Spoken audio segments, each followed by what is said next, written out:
একটা বিষয় এখানে এসেছে, সেটা না বললে হয় না। ঈদে গদির খুম,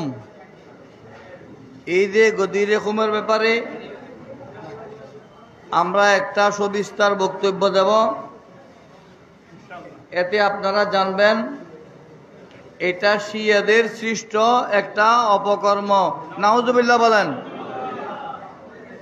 যারা বিভিন্ন তরিকতের নাম দিয়ে বিভিন্ন দরবারের অঙ্গন থেকে ঈদে গদির খুম পালন করছে, তারা নিঃসন্দেহে বাতিল, ঠিক কিনা? আমি তাদের দৃষ্টি আকর্ষণ করে বলবো, গৌসুল আজম শেখ আব্দুল কাদের জিলানী রহমতুল্লাহ আলাইহি ঈদে গদির খুম পালন করেছেন, কোনো প্রমাণ দেখাতে পারবে না।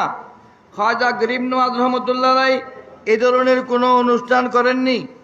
এই থেকে সর্বশেষ যদি আসি, গৌসুল আজম মাইজভান্ডারী তার খলিফাগণ কারো থেকে ঈদে গদির খুম করার কোনো প্রমাণ নেই, কেউ দেখাতে পারবে না। বিভিন্ন সিলসিলার বিভিন্ন লোকজন আছেন, হযরত সৈয়দ আহমদ শ্রীকুটি রহমতুল্লাহ আলাইহি, সৈয়দ মোহাম্মদ তৈয়ব সাহেব কিবলা রহমতুল্লাহ আলাইহি, তাদের অঙ্গন থেকেও এই ধরনের কোনো অনুষ্ঠানের প্রমাণ নেই। হালিশহর দরবার শরীফ যদি দেখেন, সেখান থেকে হাফেজ সৈয়দ মুনিরউদ্দিন রহমতুল্লাহ আলাইহি, তার যোগ্য উত্তরসূরি কাজী সিরাজুল মুস্তাফা রহমতুল্লাহ আলাইহি, তাদের অঙ্গন থেকেও ঈদে গদির খুম পালন করার কোনো প্রমাণ নেই।